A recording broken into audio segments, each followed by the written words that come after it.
အဲ့အတွက်ကျွန်တော်ဆိုဒီမှာလဲတိုင်းပြည်အတွက်နိုင်ငံအတွက်အလုပ်လုပ်တာလေကျွန်တော်နိုင်အားလုံးပဲမင်္ဂလာပါတို့ဒီလေးရှင်လေးမှာကြိုးစားပါစေနေစဉ်တဲ့ကောင်းများကိုသင်ပေးတော့မို့လို့ subscribe လေးလုပ်ဖို့တော့ဆော်လိုက်ပါလေ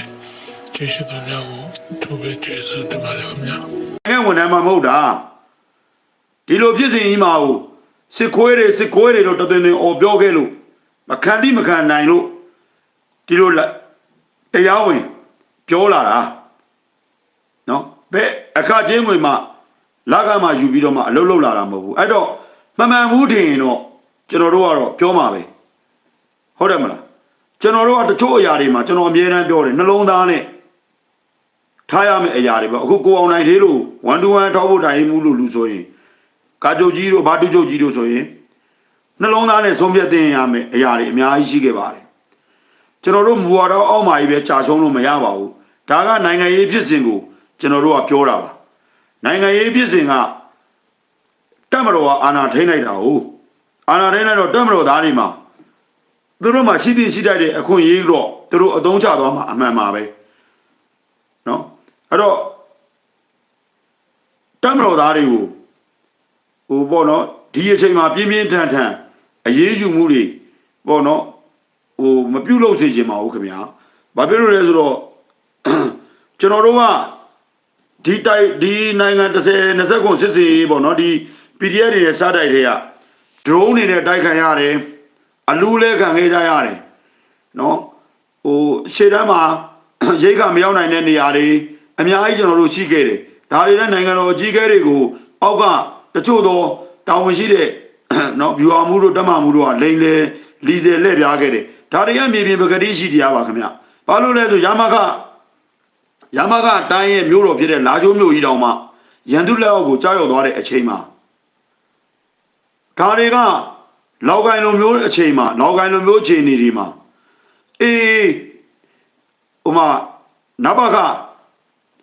နော်တိုင်းလိုနော်တိုင်းမြို့တော်ပေါ့အန်းပေါ့စစ်တွေကတော့မြို့တော်ပေါ့တိုင်းတည်ထားတဲ့မြို့တော်မှာပေးဆက်လိုက်ရတဲ့အခြေအနေတွေအများကြီးရှိခဲ့ပါတယ်ခင်ဗျအဲ့ဒါတွေကဘာလို့လဲဆိုတော့ဒီအောက်မှာလက်ရှိတာဝန်ထမ်းဆောင်နေတဲ့လူတွေက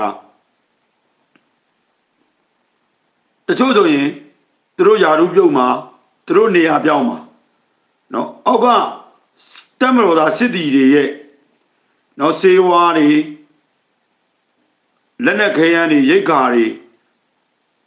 ကျမ်းမာရေးအခြေအနေအရမပြည့်စုံတဲ့အရာတွေကိုတက်မတော်ကာကွယ်ဦးစီးချုပ်တက်မတော်ဒူးချုပ်ကြီးတို့နော်အခုညစ်ကိုကြီးတို့ညစ်ကိုကြီးကအရင်ကတော့ဥမောင်မောင်ကြီးပေါ့ဗိုလ်ချုပ်ကြီးမောင်မောင်ကြီးပေါ့အခုကဗိုလ်ချုပ်ကြီးကျော်သွားတယ်သူတို့တရားဝင်မတင်ပြရဲဘူးမတင်ပြရဲတဲ့အတွက်ကျွန်တော်တို့ကစစ်ရှုံးခဲ့ရတဲ့နေရာတွေပေးဆက်တာတွေမိသားစုလိုက်တွေဘဝတွေအများကြီးရှိခဲ့တယ်အဲ့ဒါတွေကိုလိန်ညာချင်းဟန်ဆောင်ချင်းပေါ့နော်ကင်းဖို့လိုတယ်နော်အဲ့ဒါကိုတတိရှိရှိနဲ့ရဲရဲဝံ့ဝံ့လုပ်တဲ့တက်မတော်သားတွေကိုကြတော့လေ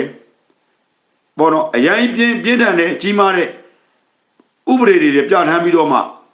ကျွန်တော်ပြောတာစကန်းစွန့်သွားလို့တေတံချတခါလဲချပလိုက်တိုင်းတိုင်းလုံးကြသွားလို့တေတံချတယ်ဆိုရင်တခါလဲချပလိုက်နော်အခုဆိုရင်နမခတိုင်းမှုတို့ဗိုလ်ချုပ်မျိုးမင်းတွေးတို့နော်ဥမကြီးကအကုန်သိတယ်ဗိုလ်ချုပ်တန်းနေဆိုတို့နော်ဟိုဘက်ကနေအခုဆိုနမခတိုင်းမှုတွေတမှာ73ကျောင်းအုပ်ကြီးတွေဖြစ်ပြီးတော့မှဖြစ်သွားကြခဲ့တယ်နော်အဲ့ဒီလိုစစ်စင်ရေးအရာဖြစ်သွားခဲ့တာတောင်မှအခုဆိုတိုင်းမှုတွေဖြစ်နေတယ်ဗျာဥပမာဆိုဒါကလူကြီးတွေကိုသိအောင်လို့မိမောင်ပေါ့နော်လူကြီးတွေတချို့ဆိုမသိဘူးဗျတချို့ကမနာလိုစိတ်တွေနဲ့မုဒိတရားပေါ်မှဟာဒီကောင်ထောင်ကြရင်ပြီးလို့ဆိုပြီးလှုပ်တာတွေအဲ့လိုလူအများကြီးရှိတယ်နော်ဒီလိုရန်သူရဲ့လက်အောက်မှာကြာချုံသွားပြီးတော့မှတက်မတော်ကိုချစ်တဲ့စိတ်နိုင်ငံကိုချစ်တဲ့စိတ်နဲ့တိုင်းပြည်ကိုချစ်တဲ့စိတ်နဲ့ပြန်လာခဲ့တဲ့လက်ရှိနမခတိုင်းမှုကြီးဗိုလ်ချုပ်မျိုးမင်းတွေတေစ26ကဒီလိုလူတွေအောင်တိုင်းမှုဖြစ်နေတယ်ဥမာတို့ဆိုရင်အဘဒီ1 to 1နော်ကိုအောင်နိုင်သေးလို့ဆိုရင်သူတို့လည်းလဘခတိုင်းအတွက်သူတို့စွမ်းစွမ်းတမန်နော် အနီတွေဆိုတာလောက်မန္တလေးမှာကျွန်တော်အဲ့တော့မန္တလေးမှာရှိတယ်မြို့တော်စီတီနာ65လမ်းကနားမှာကျွန်တော်အဲ့ဝင်းထဲမှာကျွန်တော်နေတာနော်လက်သုံးချောင်းလေးထောင်းတစ်မျိုးလုံးပိန်းတာနော်အဘကချုပ်ကြီးရဲ့စကေးအတိုင်းပဲအကောင်းဆုံးနဲ့ပြည်သူလူထုပေါ်မှာရင်ဆိုင်သွားပြီးတော့မှဒီ PDF တွေကမြို့ပေါ်မှာမနေတော့ဘဲနဲ့တောထဲကိုရောက်သွားပြီးတော့တော်လန်တဲ့အဆင့်တွေဖြစ်လာတာမန္တလေးအတွက်ကတော့ကျွန်တော်တို့ပြောချင်တာလဘကတိုင်းမှုဗိုလ်ချုပ်ကိုဦးအပါအဝင်ဒီအခုနောက်ဆုံးနော်1-to-1တိုင်မှုထောက်ဖို့ဦးအောင်နိုင်သေးတို့နော်တက်မတော်သားတွေအများဆုံးပေါ့နော်တာဝန်ကြခဲ့တဲ့တက်မတော်သားတွေနဲ့နော်ဒီပြည်သူစစ်တွေရဲမွန်တောင်ပြည်သူစစ်ကကိုနေမျိုးကျော်တို့ပေါ့နော်ဘိုဟိန်းတို့နော်ကိုအောင်နိုင်သေးတဲ့အတူတူပူးပေါင်းပါဝင်ပြီးတော့မှအသွင်တွေယူပြီးတော့တရံတွေယူပြီးတော့မှမန္တလေးမြို့ကိုအခုအခြေအနေအထိပြည်သူလူထုသွားရေးလာရေးစားရေးတောက်ရေးနေရေးထိုင်ရေးတွေအဆင်ပြေအောင်သူတို့အများကြီးပေးဆက်ခဲ့ရပါတယ်လို့ကျွန်တော်အဲ့ဒါပြောချင်တယ်အဲ့တော့နောက်တစ်ခုကတော့ဒါအဘကချုပ်ကြီးနဲ့ပတ်သက်တဲ့အရာပေါ့နော်ဘီလာရုကိုနော်ဘီလာရုရဲ့ဝကြီးချုပ်ပေါ့သမရပဲထားပါတော့အဘကချုပ်ကြီးကိုတွေ့ကျင်တာ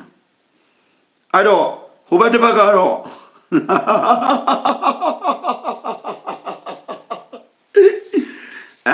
အဘကချုပ်ကြီးကို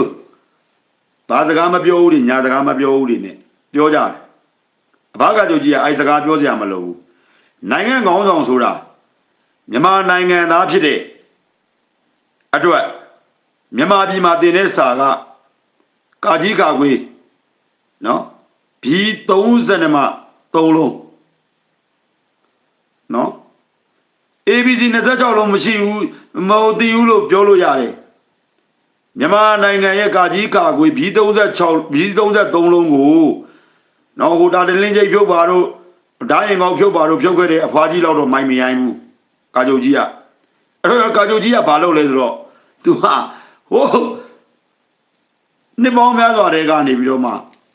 စာအုပ်တုပ်နဲ့နေကဘာမှာထင်ရှားနေတဲ့ဗလာဒီမာပူတင်ဆိုတဲ့ရုရှားသမ္မတကိုပြုံးစေခဲ့ပီတိတွေဖြစ်စေခဲ့အဲ့တော့အဘကချုပ်ကြီးကမြန်မာနိုင်ငံကိုစားပြုသွားတာနော်ဗမာလူမျိုးကိုစားပြုသွားတာမဟုတ်ဘူးရခိုင်လူမျိုးကိုစားပြုသွားတာမဟုတ်ဘူးနော်ရှမ်းကိုစားပြုသွားတာမဟုတ်ဘူးကရင်ကိုစားပြုသွားမှာတိုင်းရင်းသားအားလုံး135မျိုးရဲ့ကိုစားသွားပြီးတော့မှဗလာဒီမာပူတင်ဆိုတဲ့အထင်ကြီးနိုင်ငံရဲ့သမ္မတကိုပြုံးစေခဲ့တာနော်ပြုံးတော်မူခဲ့တာအဲ့လိုဆိုလို့ရှိရင်တမတော်ကာကွယ်ဦးစီးချုပ်ရဲ့အရေးချင်းတမတော်ကာကွယ်ဦးစီးချုပ်တိုင်းရဲ့အရေးချင်းကိုပို့ပြီးတော့ပေါ်လွင်စေခဲ့တာအဲ့တော့ဘာပြောမလဲဗလာဒီမာပူတင်ကသူ့ဘာသူဟူရာလုံးရင်လုံးမယ်ကျွန်တော်တို့ကလည်းအာတင်နာလုံးရင်လုံးမှာပေါ့ဟုတ်တယ်မလားဗလာဒီမာပူတင်ကသူ့ဘာသူမင်္ဂလာပါလို့ပြောရင်ပြောမယ်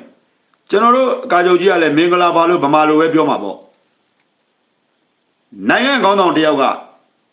နိုင်ငံတကာစကားအစုံတက်เสียမလို့အဲ့ဒီနိုင်ငံတကာရဲ့နိုင်ငံတကာကိုအထင်ကြီးပြီးတော့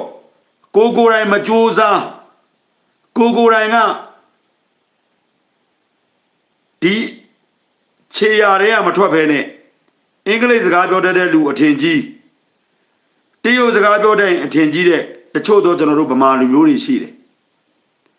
နိုင်ငံကိုစားပြုလားကိုယ်နိုင်ငံရဲ့အလံကိုစားပြုလားကိုယ်နိုင်ငံတော်တခြင်းကိုစားပြုလားတော့မှမသိဘဲနဲ့ဟမ်ဘလို့လူမျိုးတွေတော့အခုတစ်ချိန်ကဦးမင်းအောင်လိုင်ကနော်ဗိုလ်ချုပ်မူကြီးမင်းအောင်လိုင်ကိုတမရပူတင်ကလိုလားအောင်နော်ဖလဲတကင်းကိုနှုတ်ဆက်တာအဲ့ဒီရဲ့နောက်မှာတက်တော်ကာကွယ်ဦးစီးချုပ်ဘလောက်တောင်စူးစမ်းထားလဲဆိုတာဘယ်သူမှမမြင်ကြဘူးနော်သူပြောခဲ့တယ်တိုင်းပြည်ဒီလိုဖြစ်နေတာတရင်ကပါတဲ့တကယ်ပဲတရင်ကပဲနော်အကြမ်းဖက်နိုင်ငံကောင်းတဲ့သူဘုံဘာမှလုပ်လို့မရတော့ဘူးဒီတိုင်းပြည်ဒီတဲ့ပျက်စီးစရာအကြောင်းကိုမရှိတော့တာငြိမ်းချမ်းတော့မှာငြိမ်းချမ်းမှုအသွင်ဆောင်လာမှာပေါ့ဗျာ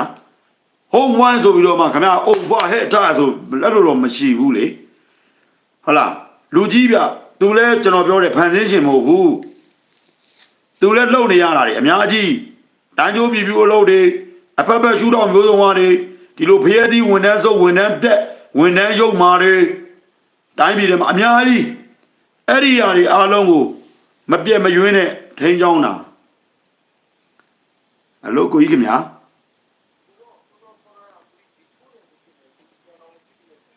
ဟောရတယ်ကိုကြီးခင်ဗျာဟုတ်